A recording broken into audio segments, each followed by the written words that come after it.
अब हम panel discussion की तरफ बढ़ते हैं। इसका मौजू हमने रखा है Kanwar Mahendra Singh Bedi, his life, message and vision for India, हयात, कलाम और उनका तस्वर हिंदुस्तान।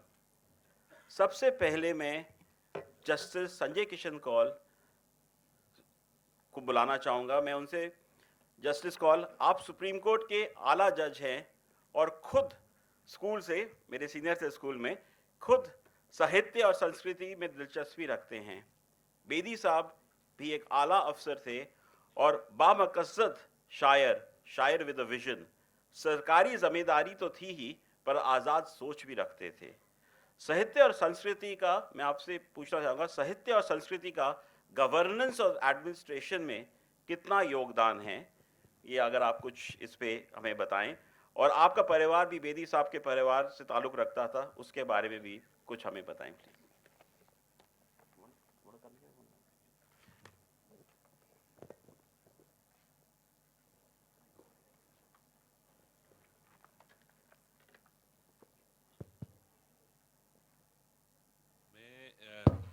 आपको सुनाई दे रहा है क्या? मैं इस महफिल में अपनी ज़रूरत को ढूंढ रहा हूँ। पहले तो अंग्रेज़ी बोलने वाला आदमी हूँ, लेकिन बचपन से हमारे यहाँ हिंदुस्तानी बोली जाती थी, इसलिए उसमें उर्दू और हिंदी दोनों का एक मिक्सचर होता था, और नुक्ता ना लगे तो डांट पड़ जाती थी।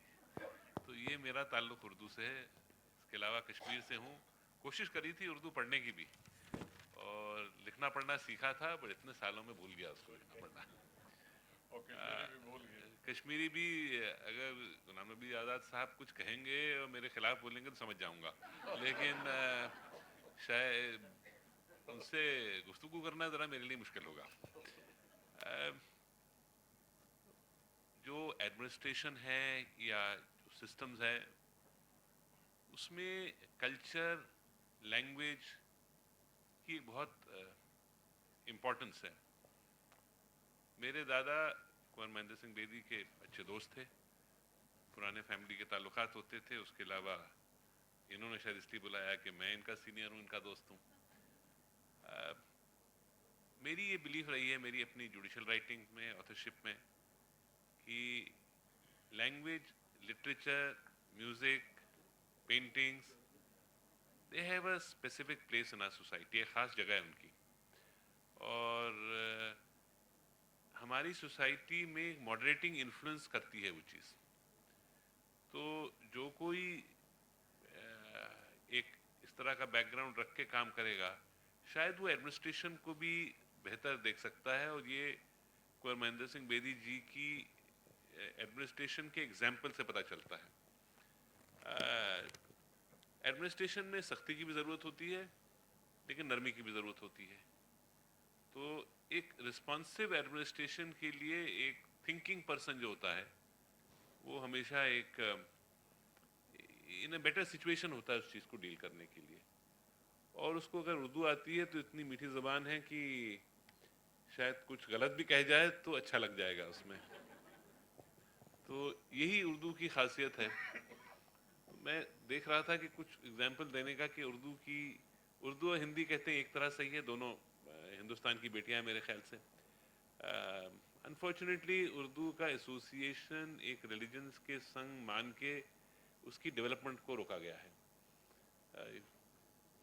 हिंदी में अगर आप कोई दवा खा रहे हो तो कहेंगे दवा खाना है, और उसी को उर्दू में दवा खाना कह देंगे तो वो एक मेडिसिन परचेज की जगह बन जाती है। तो छोटी छोटी नुक्ता और इसी तरह की चीज़ों की एक इम्पोर्टेंस होती है। हमने कहीं ना कहीं लैंग्वेजेस की एवोल्यूशन को रोका है। मेरा ये बिलीफ है कि इंग्लिश की अपनी जगह है, ज़रूरत है, बट उर्दू और संस्कृत दोनों की एवोल्यूशन के लिए जब तक हम उसको एक इवॉल्व नहीं करेंगे, लोगों में उसको प्रिवेल नहीं करने देंगे, उसका उतना इफ़ेक्ट एक छोटी महफिल में रह जाता है। और उसका सीखना ज़रूरी है। तो लैंग्वेज कल्चर को सपोर्ट करने के लिए शुरुआत से अगर आप देखिए, चाहे वो राजा महाराजा थे या बाकी लोग थे, patronage of the government has always been there. उस वक्त उनकी गवर्नमेंट थी, आज के दिन इलेक्टेड रिप्रेजेंटेटिव ऑफ गवर्नमेंट है, तो उनकी पेटर्नेज भी ज़रूरी है for development of languages and culture and art and everything. तो मैं ये मानूंगा कि उनकी रेलेवेंस आज के दिन कौन साहब की in terms of the environment, मैं हिंदुस्तान के एनवायरनमेंट की बात नहीं कर रहा हूँ, मैं दुनिया के एनवायरनमेंट की बात कर रहा हूँ, जहाँ पर मेरा बिलीफ ये था कि कोविड के बाद लोग शायद ज़्यादा महसूस करेंगे कि irrelevancy of a lot of things, but उसकी बजाय मुझे नतीजा जो दिख रहा है वो कुछ रिवर्स ही है। And we are facing a very challenging world, challenging India, and अगर हम अपने आप को एक literature, language development, look to examples of people who have helped in making peace after individual personal tragedies and personal sacrifices, it will give an example how we can get into a better scenario, live in a better country and leave a better country for our children. धन्यवाद संजय भाई। अब मैं गुलाम नबी साहब आपकी तरफ मुड़ता हूँ। चलो, पहली बात तो शुक्रिया कि आप खास आज के लिए कश्मीर से आए। मुझे पता है आप काफ़ी दिनों से वहाँ पे हैं और आज इस जलसे के लिए यहाँ आए हैं। आपने अपना पूरा पॉलिटिकल सियासती दौर सेक्युलरिज्म और अमन और शांति के दूत रहे हैं। आपके ख्यालात बेदी साहब से बहुत मिलते हैं, आपके उनसे अच्छे ताल्लुकात थे। जैसे कि आपको पता है और हम सुन चुके हैं कि बेदी साहब की दिली ख्वाहिश थी कि इंडो पाक का आपसी रिश्ता अच्छा रहे। उन्होंने जंग के खिलाफ भी नज़्म लिखी जो हमने अभी सुनी, पर आज आज़ादी के 75 साल बाद भी दोनों मुल्कों के बीच कुछ तनाव है। वहाँ यूक्रेन और रशिया में भी जंग चल रही है। तो मैं चाहूँगा कि एक तो उनके बारे में आप बताएं, पर खासकर हम सुनना चाहेंगे कि आपके विचार क्या हैं कि दुनिया और खासकर सब कॉन्टिनेंट में अमन और शांति कैसे कायम रहे और इसके लिए क्या करना होगा।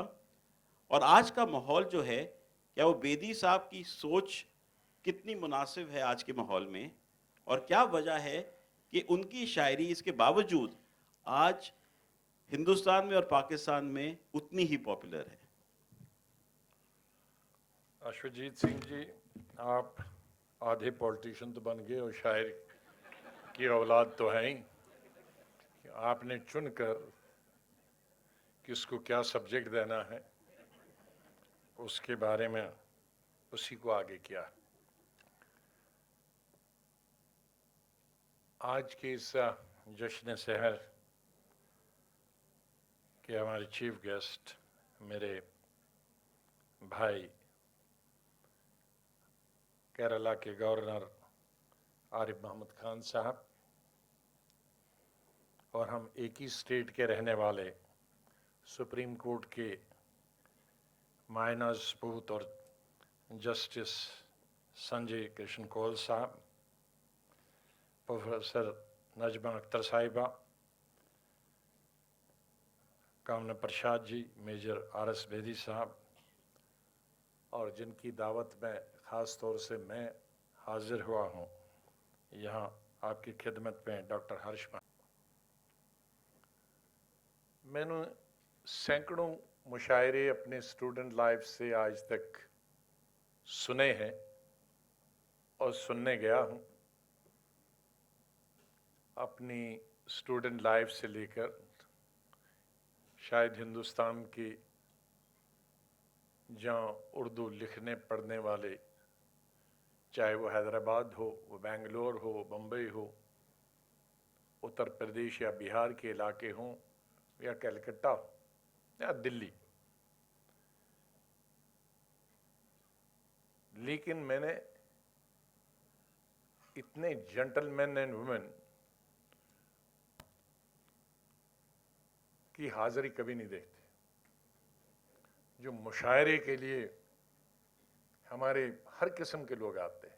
नौजवान आते हैं, ख़ास तौर लड़के लड़कियां, और अपने जो उनके मिजाज का शेर लगे उस पर हल्ला गुल्ला भी करते हैं। लेकिन इतनी जेंट्री जो है, एजुकेटेड, समाज की जो क्रीम है, मैं उसको इस छोटे से हाल में, जैसे कहते हैं हम समंदर को कूजे में बंद कर दिया है, वैसे ही मैं देख रहा था नीचे हमारे former governor, farmer home secretary, उधर से हमारे फॉर्मर चीफ इलेक्शन कमिश्नर और बहुत सारे डॉक्टर्स और सिविल सोसाइटी के चीदा चीदा हमारे भाई और बहनें मौजूद हैं। और इसकी वजह क्या?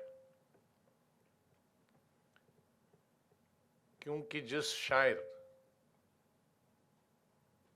का जश्न आज मनाया जा रहा है वो अपने आप में एक अहम हैसियत इस सब कंटिनेंट में रखता है। वरना आज कसीदे उसी के पढ़े जाते हैं जो साहिब हुकूमत।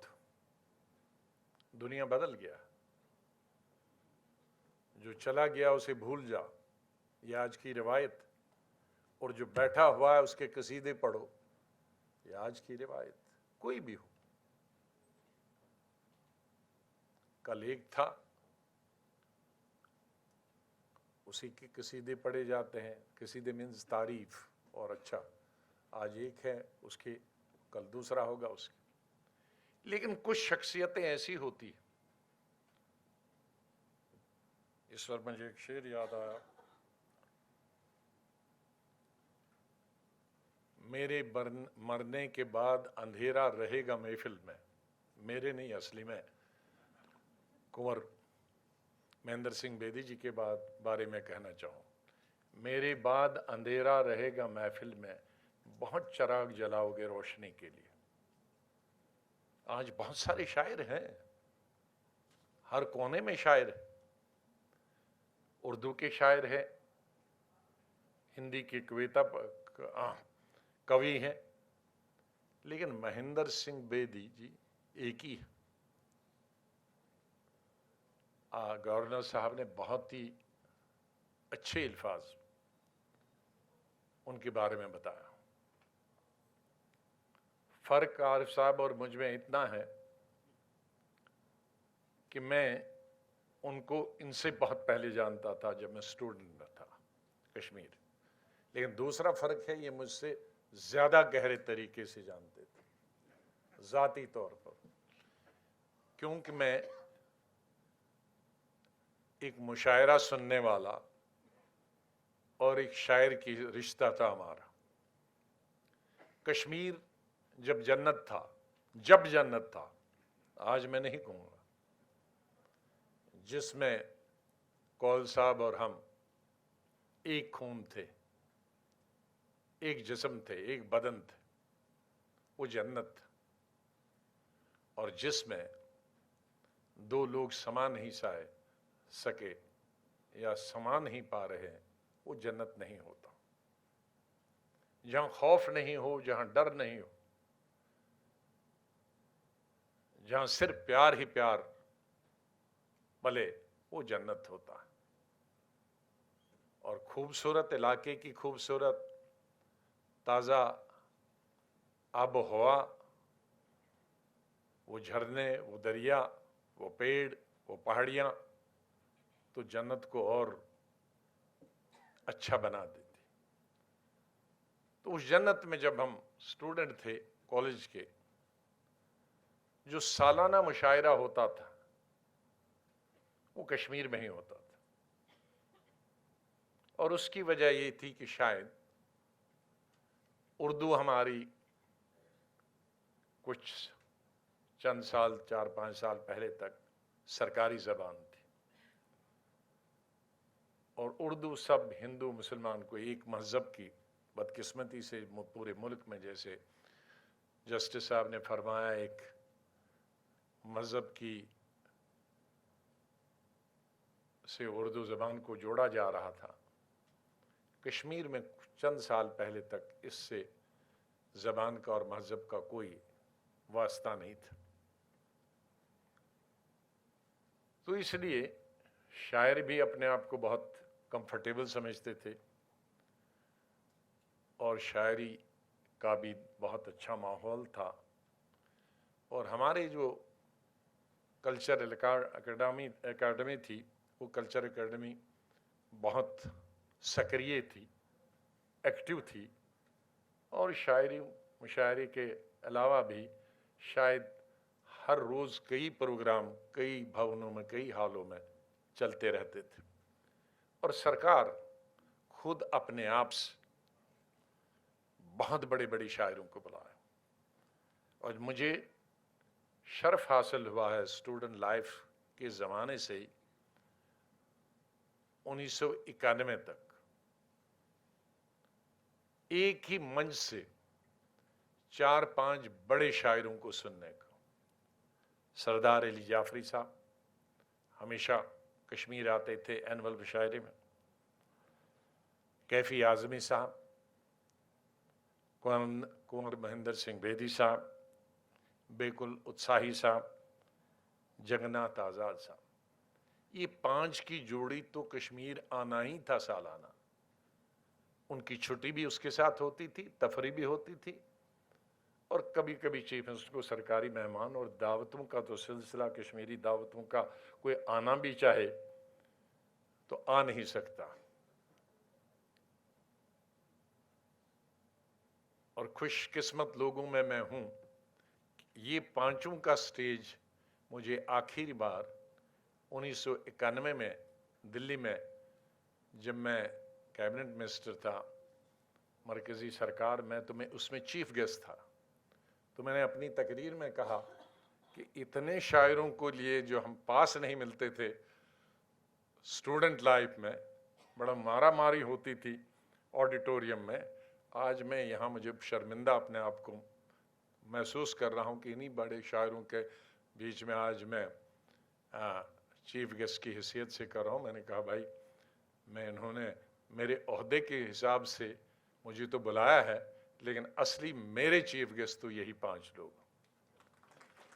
तो इस तरह के, और बदकिस्मती से 1991 के बाद मुझे सिर्फ बेकुल उत्साही साहब को, क्योंकि वो पार्लियामेंट में थे, तो उनको सुनने का मौका मिला, बाकी इन शोरा को सुनने का कभी भी मौका नहीं मिला। बहुत किस्म की उर्दू शायरी होती है, वैसे तो 50 किस्म की है, लेकिन आम तौर पर हमारे मुल्क में जो देखने में आया है वो रोमांटिक, मज़ाहिया, देशभक्ति, इनकलाबी और स्टायर वाली। हर शायर अपने अपने अंदाज के लिए मशहूर होता है, लेकिन सहर साहब मिक्सचर थे इन तमाम चीज़ों।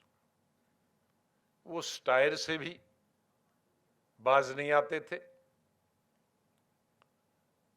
वो मज़ाहिया, रोमांटिक और देशभक्ति, ये तमाम चीज़ों का मिक्स अगर कहें, इनकी शायरी कहें, तो वो सहर साहब थे। और उनकी हाजिर जवाबी लाजवाब थी। उर्दू अपने आप में इसलिए ज़्यादा मकबूल है और मशहूर है, हम तमाम भाषाओं की कदर करते हैं।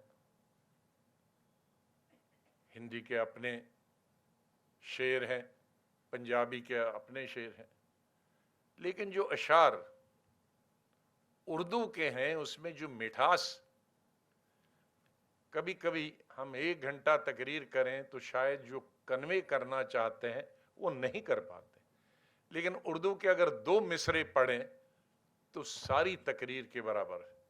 और 1 घंटे की तकरीर में तालियां नहीं बजेगी, 2 शेरों में आपका समझने वाला भी समझ गया, और जहां पहुंचनी चाहिए दिल के आर पार चली जाती। बहुत सारे शायर जो मंजे हुए शायर हैं, वो हमेशा हर सरकार की तनकीद करते थे। तनकीद का मतलब है कि उसका मुखालफत तरीके से करते थे, लेकिन वो जो समझता है उर्दू वैसी को समझ आती, और वो समझने वाला भी अगर हो तो उसकी समझ आ जाती। सहर साहब ने कहा कि किस तरह से उर्दू में मुहावरे के जरिए अपनी बात कही जा सकती, लेकिन उसमें बड़ा ठहराव के साथ उन्होंने कहा कि मैं अगर उसको तकरीर में कहूँगा तो मुझे तनख्वाह कर देंगे अपनी हमारी सिख बरादरी। तो उन्होंने कहा कि मिसाल के तौर पर कि अगर मैं ये कहूँ उर्दू शेर में कि कल मैं क्लब में रमी खेलने गया था लेकिन मेरी शेव हो गई, अब आम आदमी कहेगा जिसको उर्दू नहीं जानता हो, वो कहेगा शायद कोई था वहां दाढ़ी वाला, वो शेव कर गया। शेव मतलब मेरा जेब वेब सब खत्म हो गया। तो उर्दू में इसने कैसे बांध दिया है, कल रात में मैं क्लब में रमी खेलने गया लेकिन मेरी शेव हो गई। अब शेव हो गई मतलब सब कुछ लुटा दिया। अब उर्दू कहने वाला और समझने वाला कैसे समझ गया। इसी तरह से कई ऐसी चीजें हैं। उन्होंने ये भी कहा कि मैं ये भी नहीं कह सकता कि सर मुंडाते ही ओले पड़े। अब हमारी सिख भाइयों में दाढ़ी सिख और बाल काटना आज के मॉडर्न बच्चे तो काटते हैं, लेकिन उस वक़्त में तो सवाल ही नहीं था कि कोई दाढ़ी के बाल या सर के बाल काटे। तो ये कहते हैं कि अगर मैं ऐसे कहूँ उर्दू में तो मेरे पर भी मेरी मज़हब का हमला होगा। मगर ये कहूँ कि सर मुंडाते ही ओले पड़े, तो उसका मतलब ओले पड़ने नहीं होता है कि मैंने कोई शाम शुरू की थी, मैंने फैक्ट्री लगाई थी लेकिन कोविड आ गया। अब इतनी कहानी को उसने कहा कि सर, अरे आप क्या कर रहे हो, मैं कुछ भी नहीं कर रहा, मेरे तो सर मुंडाते ही ओले पड़ गए। अब बालों पर तो ओले कुछ नहीं करते, लेकिन अगर मुंडाया हो तो उस पर तो ओले सुराख करेंगे।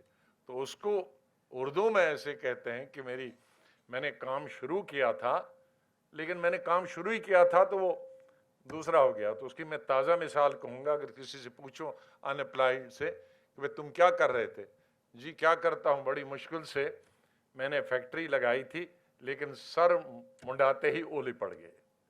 तो किस तरह से ये समझा जाए। और एक मिसाल वही मैं बेदी साहब की ही बता रहा हूँ।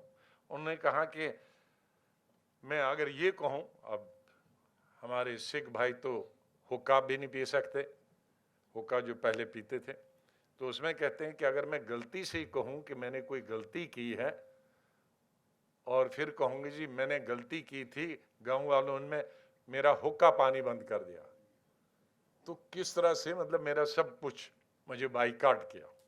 तो इस तरह से बेदी साहब उर्दू के उन मुहावरों को, दर्जनों ऐसे मुहावरे हैं, मैंने कहा सिर्फ 3 का जिक्र यहां किया, उनको बताते हैं।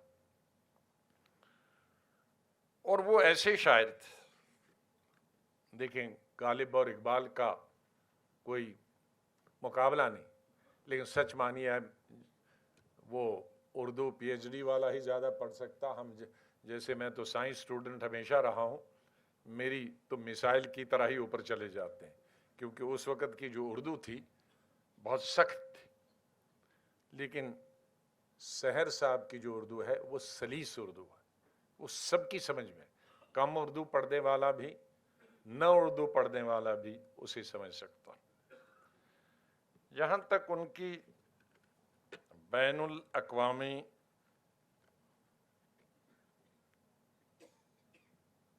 और हमारे यहाँ हिंद पाक के रिश्तों को सुलझाने, इस गुत्थी को सुलझाने का सवाल है, मैं नहीं समझता हूँ कि किसी शायर ने इतनी दिलचस्पी ली और अपने अशार के ज़रिए, अपनी शायरी के ज़रिए 2 देशों को और पूरे खित्ते को नज़दीक लाने की कोशिश की। उन्हें, हमारे छोटे बेदी साहब, उन्हें पाकिस्तान और हिंदुस्तान तक ही महदूद नहीं रखे। उन्होंने अरब में, सऊदी अरेबिया में भी मुशायरे किए, उन्होंने गल्फ के में भी मुशायरे किए, उन्होंने यूरोप में भी मुशायरे किए। लेकिन एक चीज़ जो थीम था उसका निचोड़, वो पूरे बरे सगीर में और हिंदुस्तान और पाकिस्तान में अमन और शांति हो उसकी तरफ लाया। वो चंद उन लोगों में से थे जिन्होंने बहुत जख्म खाए।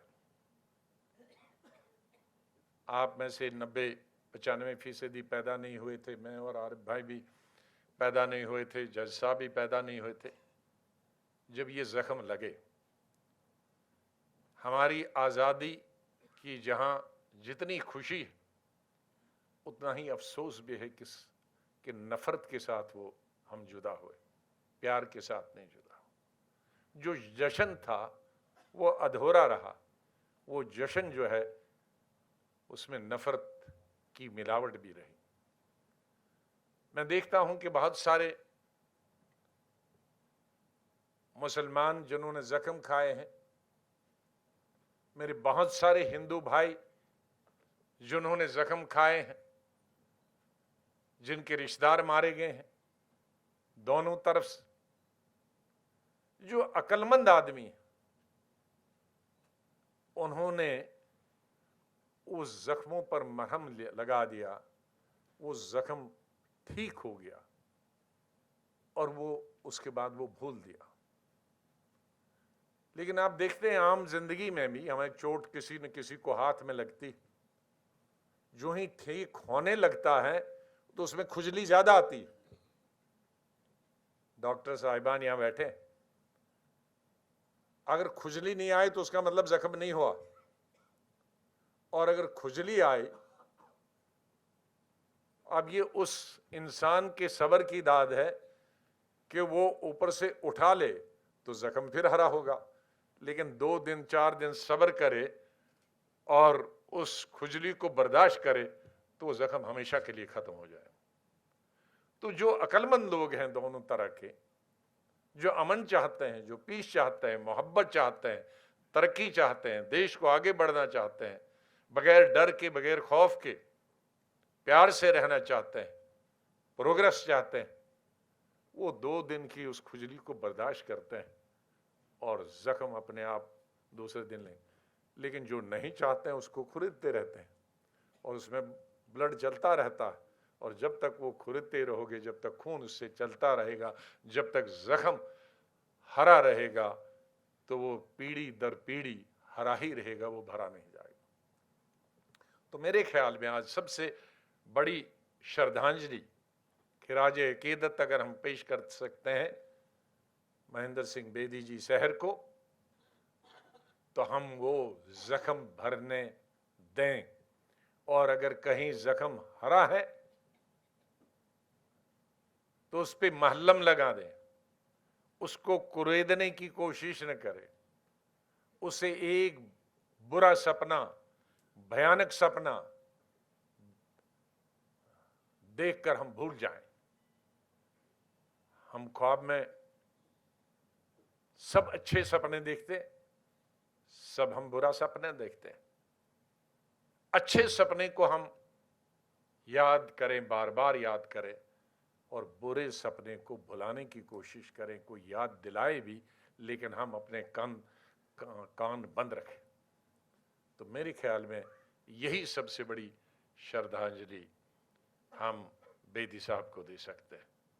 और ये दोनों मुल्क के बीच में हो या सब कॉन्टिनेंट में हो, बरसगीर में हो, ये सबके लिए ठीक। हम आज वो पुरानी दुनिया नहीं है जहाँ देश में भी एक प्रदेश 50 साल से अजनबी था। आज तो आप पूरी अमेरिका में देखिए, टेलीविज़न पे ये इस पे अपने मोबाइल पे आप बात कर सकते हैं। शक्ल उधर से बेटा है, इधर माँ है, उधर इधर से बहन है, चाहे वो पाकिस्तान में है इंग्लैंड में है, अमेरिका में है, यूरोप में है, ऑस्ट्रेलिया में है, कहीं भी बात कर सकते हैं, आमने सामने आने की ज़रूरत नहीं। दुनिया तो टेक्नोलॉजी में नज़दीक आई, लेकिन हम यहाँ दिली तौर पर और दिमागी तौर पर अभी बहुत दूर हैं। हमारे कपड़े बदल गए, अच्छे कपड़े आ गए, हमारी बिल्डिंगें बढ़ गई, हमारे ऐशो आराम बढ़ गई, हमारी लंबी लंबी कारें आ गई, लेकिन इंसान इंसान से दूर हो गया। इंसान तो एक। मैं और आरिफ भाई हमेशा ये जद्दोजहद करते रहे हैं इकट्ठे, 45 साल से हम, चाहे किस पार्टी में हूं, लेकिन हमारा जो सोच है वो नहीं बदली। किस तरह से हिंदू, मुसलमान, सिख, ईसाई प्यार से रहे। मैं हमेशा कहता हूं कि यहाँ इंसान है एक, दूसरा जंगल में जानवर है, और तीसरा समंदर में मछलियां, मगरमच्छ। हम जितने यहां बैठे, कोई भी ऐसा इंसान नहीं है जिसने अपना या अपने भाई का, बहन का, मां बाप का ऑपरेशन नहीं किया हुआ। आगे पीछे तो हम पूछते हैं ये हिंदू है, मुसलमान है, ब्राह्मण है, राजपूत है, शेड्यूल कास्ट है, सिख। किसी ने आज तक, मैंने हेल्थ मिनिस्टर होकर भी 5 साल कश्मीर से कन्याकुमारी तक पब्लिक में इलेक्शन में पूछा, एक आदमी मुझे बताओ जिसने खून लेते हुए जब हॉस्पिटल में हो, भाई या बहन या बाप और माँ या अपने लिए, ये कहा होगा कि ये किसका खून है। उस वक्त तो नहीं पूछते, उस वक्त तो जान बचानी होती है। वो हिंदू का है, मुसलमान का है, सिख का है, ईसाई का है, एससी का है, एसटी का है, नहीं पूछते हो। और जब कुछ बांटने की आती हो तो पूछते ये हिंदू है कि मुसलमान है, सिख है, ईसाई। तो उसका मतलब है ऊपर वाले ने हमको एक बनाया, एक नस्ल बनाई, एक किस्म की शक्ल बनाई।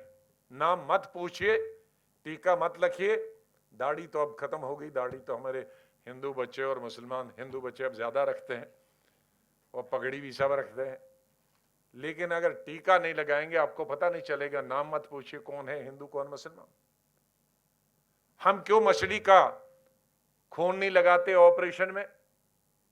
हम शेर और चीते का, वरना अगर शेर का होता तो सब शेर लगाते, मैं बहादुर हो जाता। लेकिन शेर का खून लगाएगा तो मर जाएगा।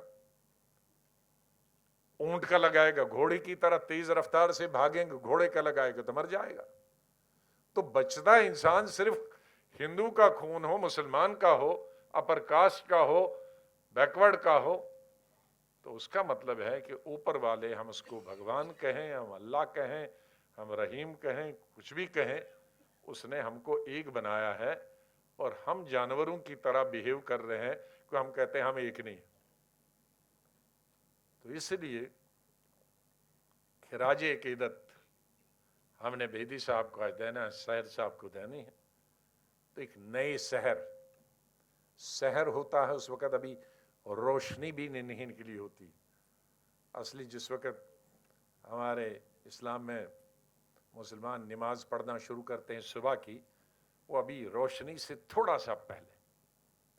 शहर तो एक नई शहर, तो फिर उसके बाद थोड़ी लाइट आती है, फिर धूप आती है, फिर आगे चलता है दोपहर, शाम, रात होती है। तो अभी हम रात से गुजर रहे हैं। मुझे लगता है जो हालात हमारे मुल्क में हैं वो इस वक्त दोपहर के भी नहीं है, और पूरी दुनिया के, मैं ये हिंदुस्तानी क्यों कहूँगा, पूरी दुनिया में वो रात के हालात हैं जब अंधेरा होता है। तो अगर हम श्रद्धांजलि देनी है हमें शहर साहब को, तो एक शहर से शुरू करें, एक नई सुबह से शुरू करें, और वो नई सुबह रोशनी की शक्ल में पूरी दुनिया को, पूरे हिंदुस्तान को, पूरे मुल्क को रोशनास करे, और अच्छा खुशगवार और हमारा खुशहाल देश हो।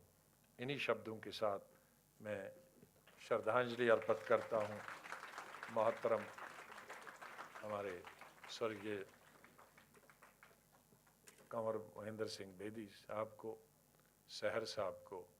और मैं डॉक्टर साहब ने और बेदी साहब के नवासे ने एक कदम उठाया है। असली जो मर्द होते हैं वो एक दफ़ा कदम उठाए जाते हैं फिर आगे बढ़ना होता, पीछे नहीं जाना होता। ये जो हमारे भूले बिसरे का मतलब नहीं है कि जिनको हम भूल जाएं, जिन्होंने देशभक्ति के लिए जो कुछ भी अच्छा काम किया, वो शायर हों या ना हों, इसके लिए आप एक ही वरना मुशायरा सुनने वाले एक ही किस्म की जेंट्री होती है, इस तरह की जेंट्री को बुलाया करिए और हमारा जो दिमाग है ज़रा उसको और भी वुसअत मिलेगी।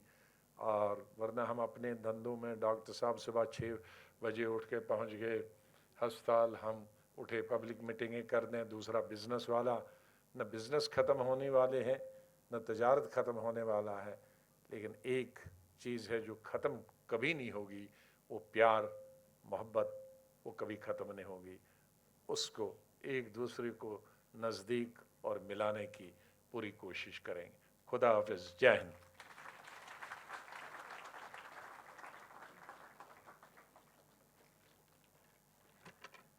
शुक्रिया गुलाम नबी साहब जी।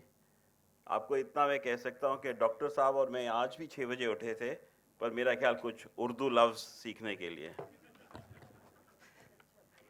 अब मैं प्रोफेसर नाजमा अख्तर की तरफ मुड़ता हूं। नाजमा जी, बेदी साहब का जामिया से ख़ास लगाव था, पर उनकी शायरी और ख्यालात युवा पीढ़ी के लिए भी बहुत पावरफुल थे। एक उनकी कुछ लाइनें हैं।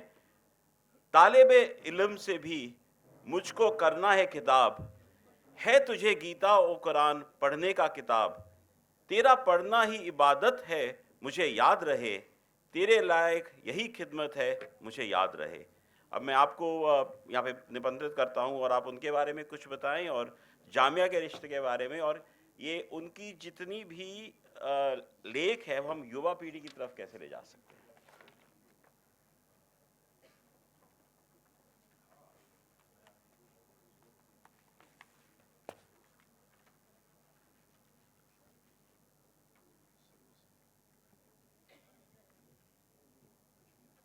जनाब आरिफ मोहम्मद ख़ान साहब मेरे सीनियर थे जब मैं अलीगढ़ में पढ़ती थी, ज़रा से सीनियर थे, ज़्यादा नहीं। जस्टिस संजय किशन कौल साहब, जनाब गुलाम नबी आज़ाद साहब, मेजर RS बेदी साहब, जनाब अश्वजीत सिंह साहब, मोहतरमा कामना प्रसाद, मेरी फ्रेंड, मेरी दोस्त, ख़वातीनो हज़रात, सभी जेंटलमैन और लेडीज़ जो यहाँ बैठे हैं। वाकई जब आपने पॉइंट आउट किया तो मैंने देखा कि यहाँ पे वो लोग बैठे हैं जो पेशेंटली सुनते हैं चीज़ें, जो अपने पास, जिनके पास बहुत दिनों की यादें हैं, बहुत तरह की। उनमें से कितने लोगों ने कुंवर महेंद्र सिंह बेदी जी को देखा होगा, सुना होगा, और आज उनको अपनी यादों को ताज़ा कर रहे होंगे। मेरी ऐसी किस्मत नहीं थी, मैंने सिर्फ सुना है उनको, देखा नहीं है आमने सामने। मगर जब अश्वजीत साहब आए मेरे पास और उन्होंने कहा कि यहाँ पे इस तरह की महफ़िल है, तो मुझे भी थोड़ा शौक़ हुआ कि मैं चल के सुनूं, क्योंकि जितने लोग अब तक बोल रहे थे उन्होंने उनके साथ वक्त गुजारा है। ऐसे लोगों के साथ बैठ के ही आदमी बहुत कुछ इम्बाइब करता है, सीखता है, और मैं अपने को बहुत खुशकिस्मत मान रही हूँ कि मैं इन लोगों के बीच में बैठी हूँ और बहुत कुछ सुन रही हूँ। और जिस तरह से ये प्रेजेंट किया जा रहा है, ये प्रोग्राम जो है वो भी बहुत अच्छी सोच के साथ है।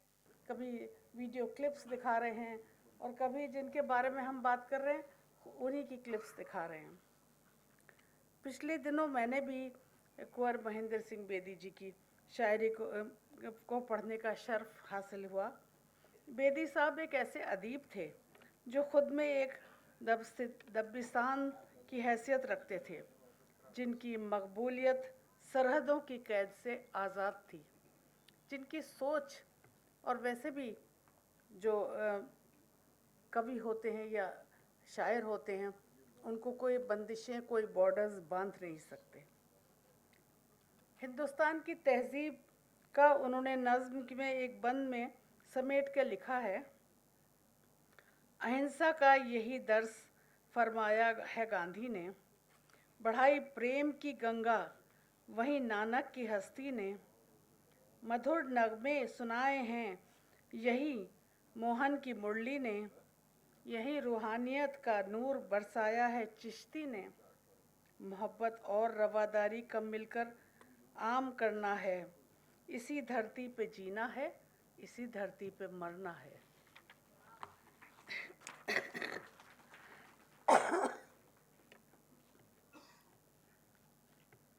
बात हो रही है कि इसको दूर दूर तक लोगों के बीच में कैसे ले जाएं, और इसकी प्लानिंग भी है अश्वजीत सिंह जी की। बट मैं एक यूनिवर्सिटी से आई हूँ, मेरी यूनिवर्सिटी जामिया में उनका काफ़ी मज़बूत और ताल्लुक़ रहा था।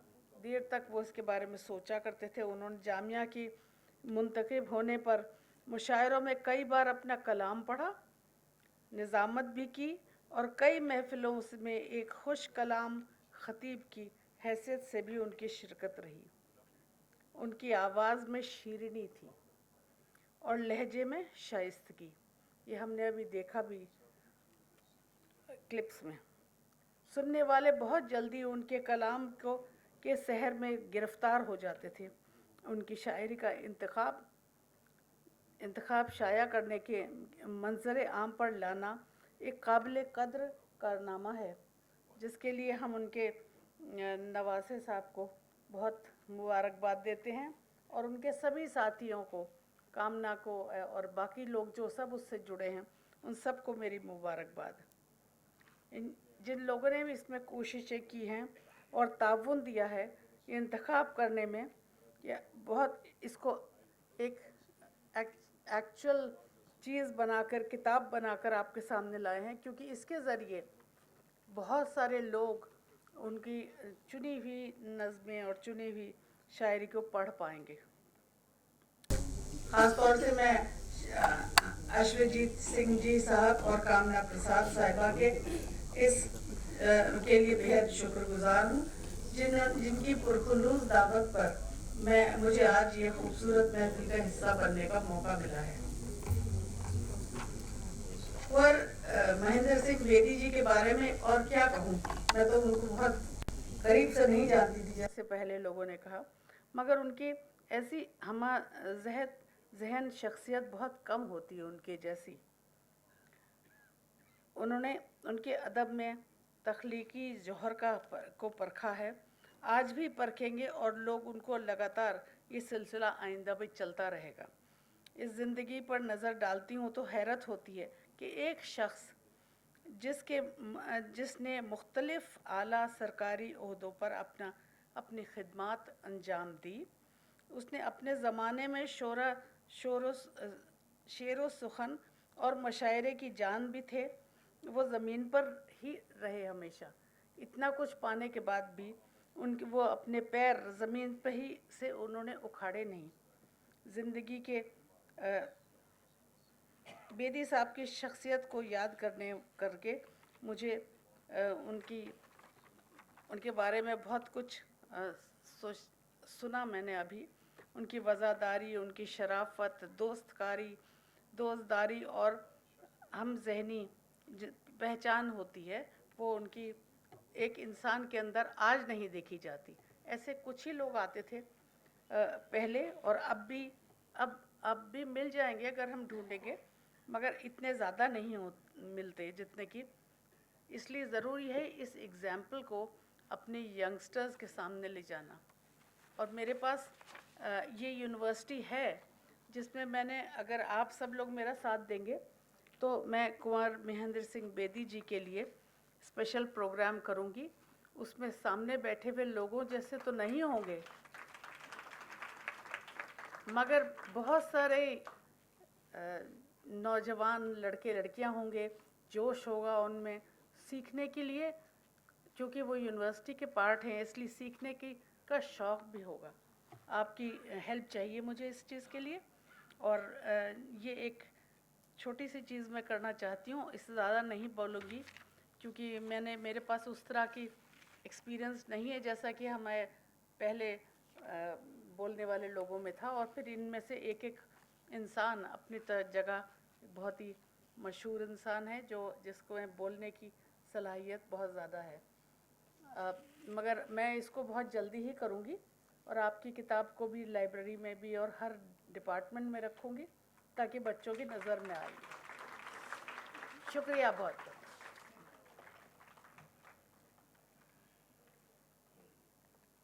शुक्रिया नाजमा जी। बस दो और हमारे पैनलिस्ट हैं। मुझे पता है कुछ लोग ज़रा उत्सुक हो रहे हैं। मीनू जी बैठी हैं यहाँ पे और शिवानी भी हैं गज़ल और कथक के लिए। पर अब मैं बुलाना चाहूँगा कामना प्रसाद जी को। आप उर्दू दां भी हैं, शायरा भी, लेखक भी और मुशायरे की कदरदान भी। पहले तो आपका शुक्रिया अदा करना चाहता हूँ कि आपने बेदी साहब की किताब जश्न सहर में इतनी मदद की और इस पूरे प्रोग्राम को यहाँ तक लाने में आपका बहुत योगदान है। This would not have been possible without Kamna जी।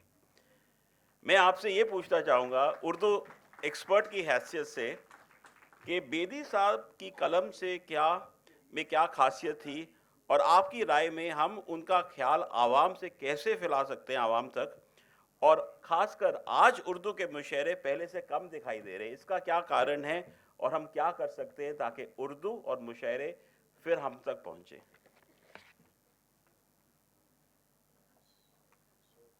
बस आप जश्न बहार के साथ ताबून करते रहें।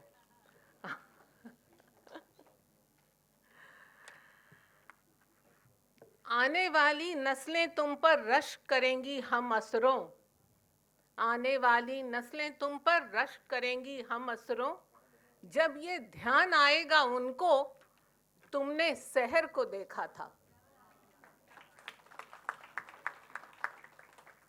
मुझे इतनी सारी बातें कहने को कह दी हैं कि उसके लिए एक और महफिल दरकार होगी, तो हम मुख्तसर अपनी बात कहते हैं जो, और वो वक्त देते हैं कम और बातें इतनी, तो कोशिश करते हैं। वो मुझे कुंवर साहब की शायरी के हवाले से, मुशायरों के हवाले से, शख्सियत के हवाले से कुछ कहने का हुक्म हुआ है, तो फिर ठीक अभी शुरू करती हूँ। आरिफ मोहम्मद खान साहब, मेहमान खुसूसी प्रोफेसर नजमा अख्तर साहिबा, जस्टिस संजय किशन कौल साहब, जब वो तकरीर कर रहे थे तो हम ये सोच रहे थे कि सारा जस्टिस ही सिवा उर्दू पर है। अदालत, मुद्दई, गवाह, आदिल, कैदी, कैद खाना, वकील, मुवक्किल, पैरवी, पैरोकार, तो यानी अगर उर्दू न रहे तो हमारी सारी अदालतें आपको पता है। तो प्रोफेसर नजमा अख्तर साहिबा, शेखुल जामिया, हमारी दोस्त, हमारी करम फरमा, गुलाम नबी आज़ाद साहब, ज़माने से उनको देख रहे हैं वो वैसे ही दिखते हैं। Major RS. बेदी साहब, अश्वजीत सिंह हमारे दोस्त, और आप सब मुहिब्बाने शेरो अदब, अहले ज़ौक़, अहले शौक़ सामईन, हम सहर साहब को 2-4 दफ़ा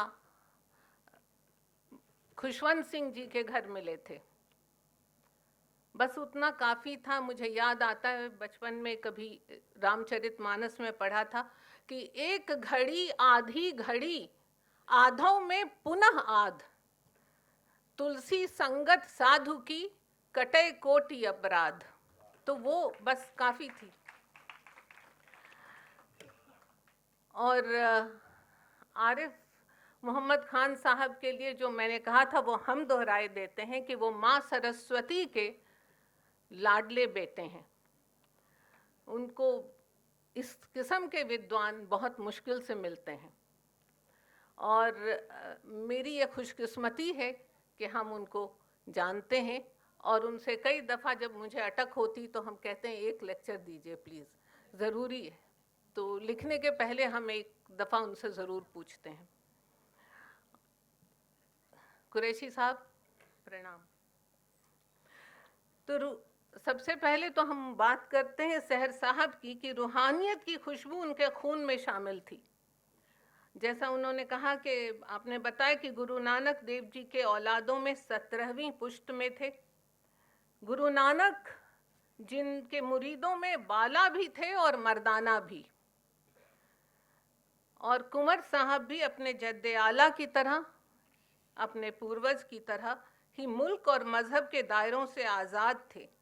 उनके दोस्त, मद्दाह और कद्रदान हर मजहब के मानने वालों में थे, और उनका ये अकीदा था कि हाफिजा गर वस्ल खाही सुलह कुन बाखासो आम, हाफिजा गर वस्ल खाही सुलह कुन बाखासो आम, बा मुसलमा अल्लाह अल्लाह बा बिरहमन राम राम।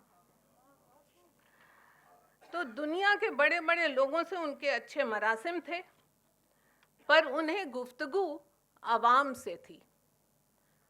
उन्होंने कभी भी किसी सवाली को खाली हाथ नहीं लौटाया। दामे दिरमे सुखने सबकी मदद की। और मुशायरों की बात करें तो मुशायरे अदब और आदाब के दरसगाह होते हैं, और कुंवर साहब की शिरकत मुशायरों की कामयाबी की ज़मानत थी। उन्होंने लातादाद मुशायरे पढ़े, बस शिरकत की शर्त ये थी कि उन्हें मुशायरों के लिए उन्होंने कभी पैसे नहीं लिए। उनकी निज़ामत का अंदाज़ भी मुनफरिद था।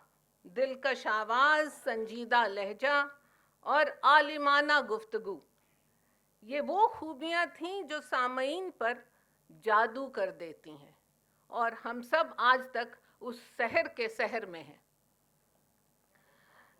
दरमियान में कहीं कहीं मिज़ाह भी थी उनकी जब वो बात करते थे, और ये मिज़ाह की आमेजिश उनकी निज़ामत और मुशायरे पढ़ने का हुस्न दो बाला कर दिया करती थी।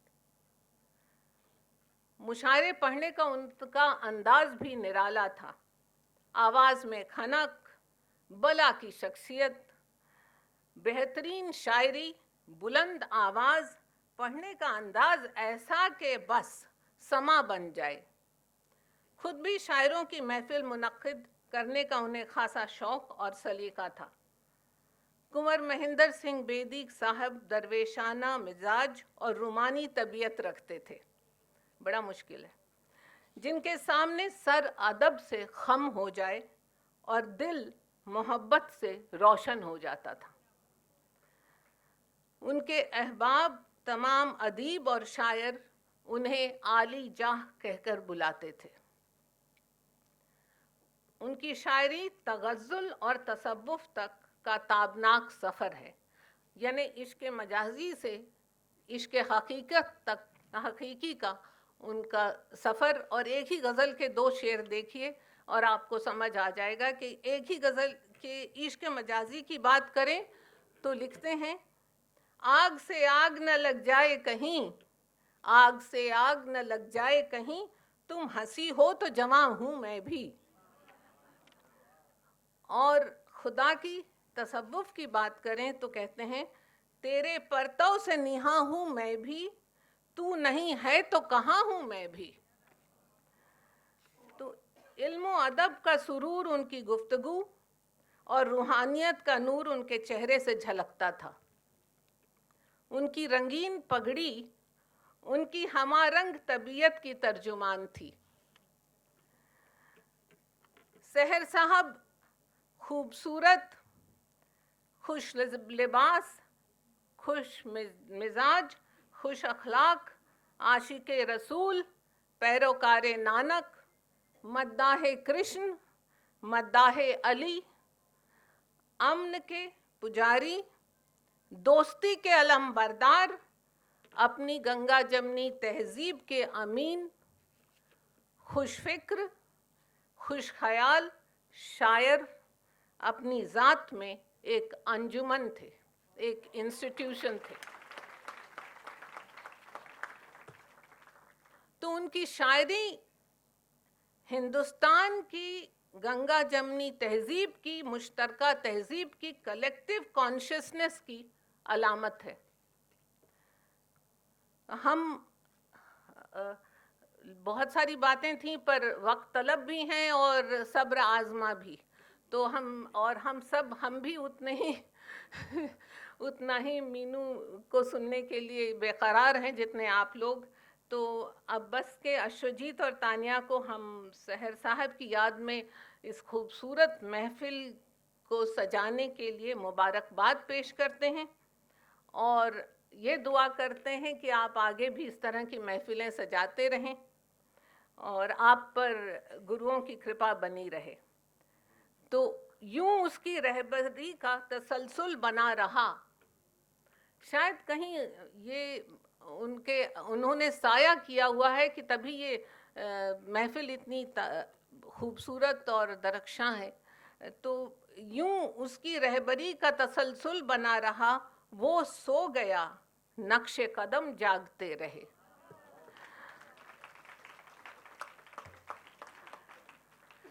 I'd like to end with, I just thought of a quote of William Shakespeare, and it was so appropriate that I know कि ये उर्दू की महफिल है, पर कोई बात नहीं, हम लोग हिंदी उर्दू के सब लफ्ज़ इस्तेमाल करते हैं। आजकल दौर ग्लोबल है और जिस तरह गालिब की उर्दू नहीं बोलते लोग, उसी तरह शेक्सपियर की अंग्रेज़ी भी अब नहीं बोली जाती।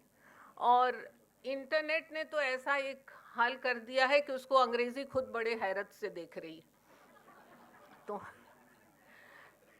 तो I quote, his life was gentle, his life was gentle, and the elements so mixed in him that nature might stand up and say to the world, this was a man, unquote। बहुत शुक्रिया। ज़रा सी तशनगी बाकी भी रहनी चाहिए, अगली महफिल के लिए बचाए रखते हैं, लंबी बात करेंगे। खुदा हाफिज़। शुक्रिया कामना जी। मेरा ख्याल संजय भाई ने भी और बाकी सारे जितने भी हमारे यहाँ पे मेहमान हैं, सब ने कहा कि उर्दू समझ आए या नहीं आए, सुनने में बहुत अच्छी लगती है। तो आई थिंक कामना ने ये जो बोला है, कुछ समझ आया, कुछ नहीं आया, पर सुनने में बहुत अच्छा लगा। अब मैं मेजर आर.एस. बेदी को यहाँ पे बुलाऊंगा। आप उनके भतीजे हैं, उनके छोटे भाई पद्म भूषण कंवर सुरेंद्र सिंह बेदी के बेटे, खुद वीर चक्र विजेता। मैं चाहूँगा कि उनके खानदान के बारे में कुछ बताएं, क्योंकि लोगों ने शायरी के बारे में बताया, लोगों ने उनके बारे में बताया है, और बेदी साहब के ऐसे पहलू बताएं जो अब तक नहीं बताए गए हैं, जैसे कि स्पोर्ट्स का उनका इंटरेस्ट, फिल्मों का इंटरेस्ट, ह्यूमन बीइंग, और किस तरह उन्होंने अपने बाकी खानदान को ये वैल्यूज़, ये सोच किस तरह उन्होंने फैलाई उस खानदान में।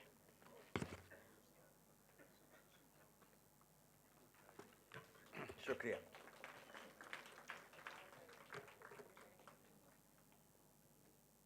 एक्सलेंसी,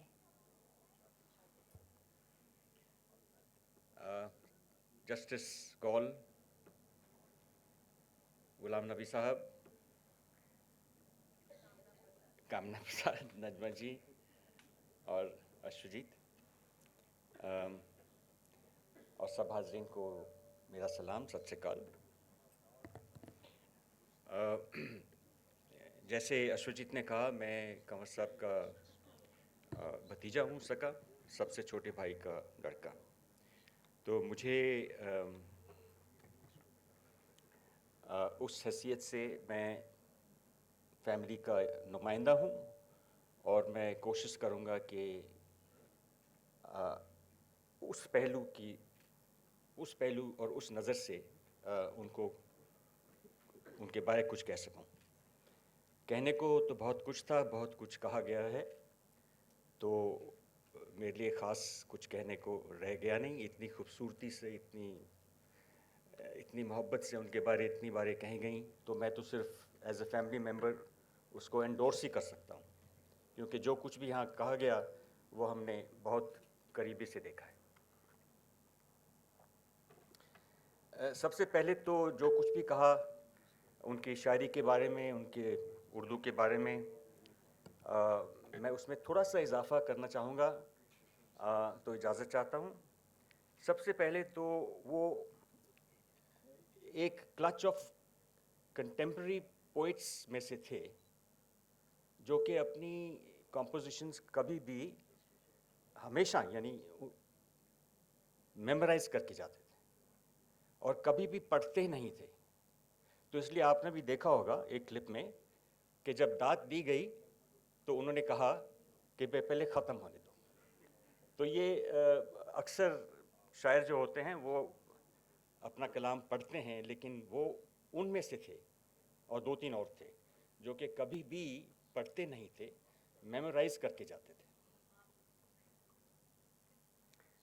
दूसरी बात, वो हस्बे मौका बहुत लिखते थे और मौके पे आप मौका बताएं उनको और बैठे बैठे आपको 4 लाइनें लिख देंगे। तो ये बहुत शायरों में ये हुनर होता है, बहुत कम शायरों में ये हुनर होता है, उनमें बहुत ज़्यादा था। लव ऑफ उर्दू, वो तो जाहिर है जो कुछ आज कहा गया, लेकिन हमने बहुत करीबी से देखा उनको कि जो उनके दिल में उर्दू से प्यार था वो शायद मिसाल बहुत कम है। उनका कहना था कि ये ज़ुबान तो आबे हयात पी के आई है, तो यानी ये बहुत ऊंचा दर्जा उन्होंने दिया उर्दू को। अब जहाँ तक ताल्लुक़ रहा फैमिली का, तो जब हम लोग बड़े हो रहे थे तो हमने ये महसूस किया कि हमारी जो फैमिली थी वो बहुत ही कोहेसिव फैमिली थी। यानी कोई कह नहीं सकता था कोई चाचा है, कोई ताया है, कोई क्या है, वालिद है। सब वालिद थे, सब चाचे थे, सब ताए थे, सब भाई थे, सब बहनें थी। तो मुझे याद है कि मैं जब स्कूल में गया,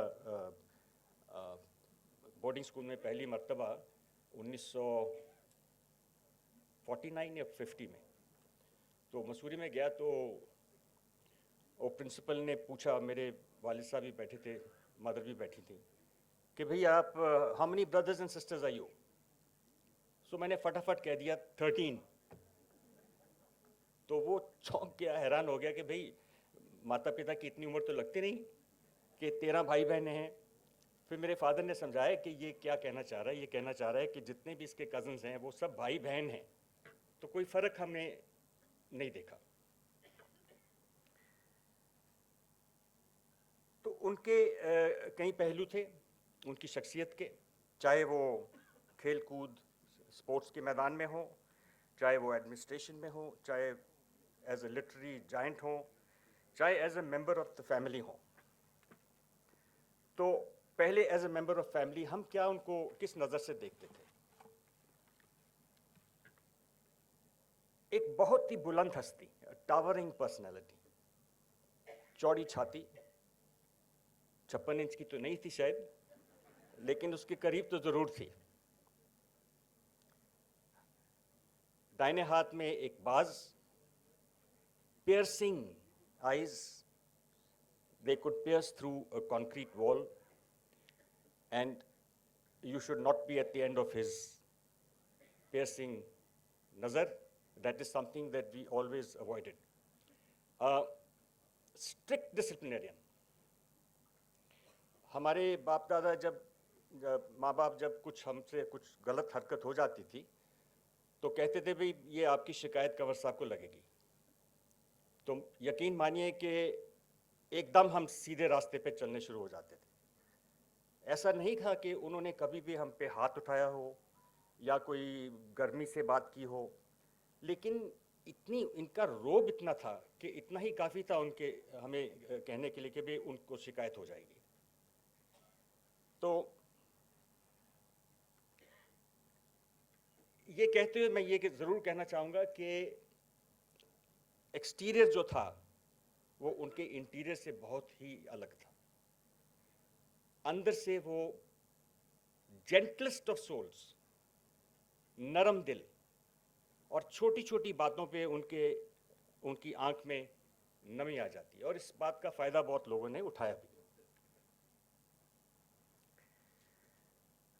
स्पोर्ट्स का तो हम जब पार्टीशन हुआ तो मैं 5 साल से करीब थोड़ा सा ज़्यादा ही था, तो उस वक्त से हम देख रहे थे कि उनको स्पोर्ट्स में कितनी अहमियत दी उन स्पोर्ट्स को। घर में अखाड़े थे, घर में कुश्ती होती थी, घर में कसरत होती थी, पहलवान रहते थे।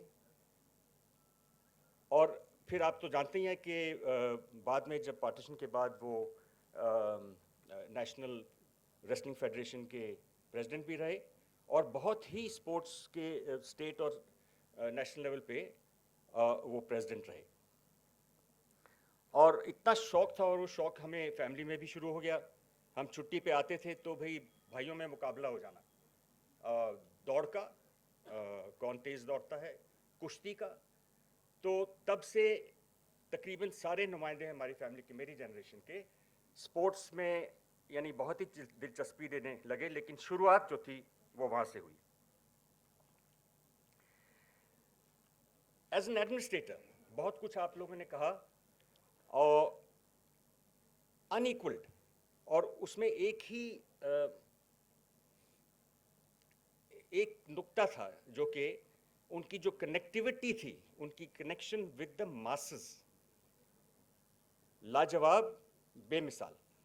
और तरीका क्या था? तरीका यही, मुशायरे, खेल कूद, shows of the Bollywood stars, at his beckoning they would come and entertain the crowd. और जिस डिस्ट्रिक्ट में भी जाना, वो इतनी इस वजह से उनकी एक्सेसिबिलिटी इतनी हो गई कि उनके घर और ऑफिस के बाहर हुजूम बैठे रहते थे, हाजतमंद और ज़रूरतमंद। और ऐसा कोई शख्स लौटता नहीं था जब तक उनसे बातचीत ना हो जाए। तो ये जो है आजकल के एडमिनिस्ट्रेशन में कहाँ है? तो शायद ये एक केस स्टडी भी बन सकती है, जो आपके एडमिनिस्ट्रेटिव एकेडमीज़ हैं, कि भाई इस किस्म की एडमिनिस्ट्रेशन जहाँ आपकी कनेक्टिविटी, आपका कनेक्शन जो है वो जनता से हो।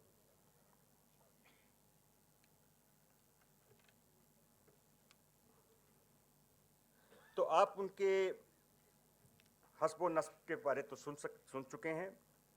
नानक के 16th जनरेशन थे एक्चुअली, सोल में। लेकिन यहाँ बात रुकती नहीं। जो भी नानक की फिलॉसफी थी, टोटल जो उनकी सोच थी, जो उनकी टीचिंग्स थे, जो उनकी फिलॉसफी थी, वो कंवर साहब में पूरी मुकम्मल तौर से थी। और उनकी जितनी भी शायरी आप सुने या कभी मौका मिले, तो आप देखेंगे कि उस शायरी में वो फिलॉसफी जो है वो रेजोनेट होती है हर एक लाइन में। अब कुछ लिखा था उनकी किताबों से, लेकिन तकरीबन आज बहुत कुछ ऑलरेडी कहा गया है, तो मैं उस पर नहीं जाता।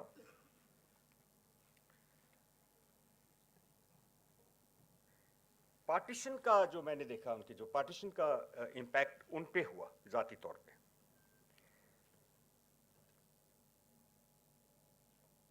बहुत लोगों पे इम्पैक्ट हुआ, सब पे हुआ, कहीं ज़्यादा कहीं कम। लेकिन उन पे जो इम्पैक्ट हुआ वो माली नहीं था कि भाई जायदाद चली गई, ज़मीनें चली गई, घर बार चले गए, सब चले गए। उनको जो इमोशनल अटैचमेंट थी उस धरती से, वो अगेन बेमिसाल है। और उनकी मरते दम तक उनकी कोशिश थी और उम्मीद थी कि किसी न किसी तरह हिंद पाकिस्तान के जो रिश्ते हैं वो सही रास्ते पे चल पड़े। ना हो पाया। इस मामले में मैं सोचता हूँ, क्योंकि मैंने बहुत करीब से उनको इन बातों पे देखा है कि शायद इस बात पे वो थोड़े से नाइव थे। वो जो हकीकत थी उस वक्त की, उसको वो पहचान नहीं पाए, और कदम पे कदम उन्होंने कोशिश की कि किसी ना किसी तरह ये जो रिश्ता है वो रवा हो जाए।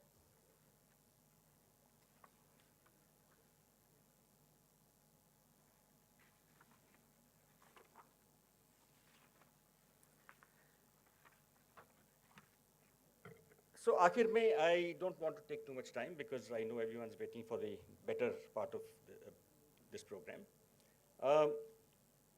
बेदी साहब क्या थे? Was he just a capable, an exceptional administrator? Was he a prince among poets? Was he a man of the masses? Was he a man of compassionate humanism? Was he a sports-loving person? What was he? He was all of these and he was much more. कि पूरी शाम हो जाएगी और उनकी जो तारीफ है वो हम नहीं कर पाएंगे। आखिर में सिर्फ इतना ही कहूँगा कि उनका जो लाइफ की फिलॉसफी थी वो 2 लाइनें में मैं कह सकता हूँ कि ज़िंदगी जिंदा दिली का नाम है, ज़िंदगी जिंदा दिली का नाम है, मुर्दा दिल खाक जिया करते। So he was a zinda dil person who remains in our hearts and remains in the hearts of so many of you. We learned so much from him. One of the things that we all picked up in the next generation was his sense, a very strong sense of right and wrong. There was no compromise on that. What is right was right, what is wrong was wrong. And that is one of the best and lasting lessons that we, the next generation, have picked up from. Thank you very much, everyone.